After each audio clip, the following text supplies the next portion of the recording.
No, and it's going to continue to get worse as we go on through the next several hours. So the heaviest rain is now into about 2-3 o'clock in the morning, and there really is a major concern for flash flooding. I mean, the images coming out of New York City right now are just tremendous. I mean, there's cars that are basically underwater at this point. So this is why we're really trying to hammer in: do not try to drive through standing water. If you see any water, turn around. Do not drown. It is not worth it. Find an alternative route. So again, that heaviest rain is going to be now to about 2-3 o'clock in the morning.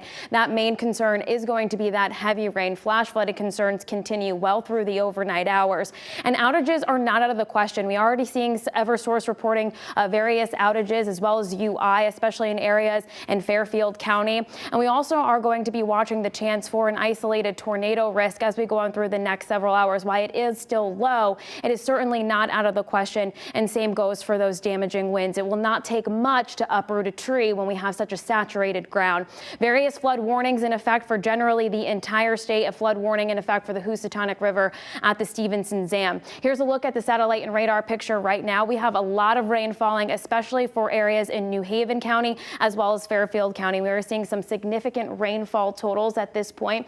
Bridgeport getting in on a lot of rain. Monroe, more of the same. New Haven also getting in on some very heavy rain. We have a lot more moisture to go. The center of circulation just down to our south, and we'll continue to see these showers and these storms continue to push through the state for the next several hours. Various reports right now coming out of New York City, New Jersey, very impressive rainfall totals. This is a very serious event. They're also reporting that this is a 1 in 200 year rain event, also a flood emergency for this general area. And we have a flood emergency in effect for Fairfield and New Haven County at this hour. Here's how much rain has fallen so far: anywhere from 1 to even 2-3 inches of rain, especially for areas in Litchfield County, where they were pretty much seeing significant rain over the course of the last several hours and into this morning as well. So here we go through time. Here we are at midnight. It is still pouring for many locations. 2:30 in the morning, still talking about torrential rainfall, and the winds are also picking up from time to time. Gusts anywhere from 20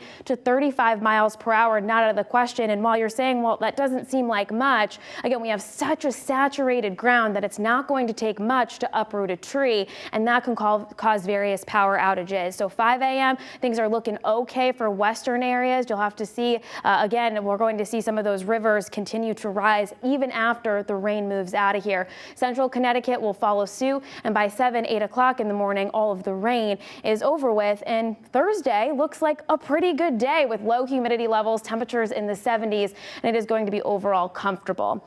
So where do we go from here in terms of rainfall totals? We're talking about anywhere from additional 2 to even 4 inches of rain on top of what we've already seen. I mean, some areas could see 6+ inches of rainfall over the course of the next several hours. So here's what you should do.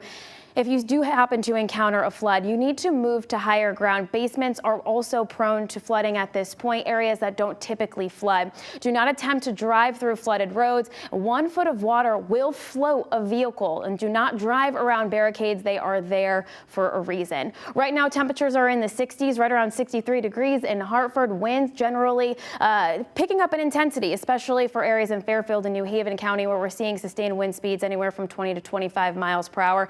Gusts certainly higher than that, and over the course of the next several hours, we'll see those winds continue to pick up. Gusts upwards of 35 to 45 miles per hour, not out of the question. But after we get through this, we do have the light at the end of the tunnel. The 7-day forecast, Saturday, Sunday, and heading into Labor Day, overall looking pretty good, with mostly to partly sunny skies and temperatures below average in the 70s and lower humidity levels.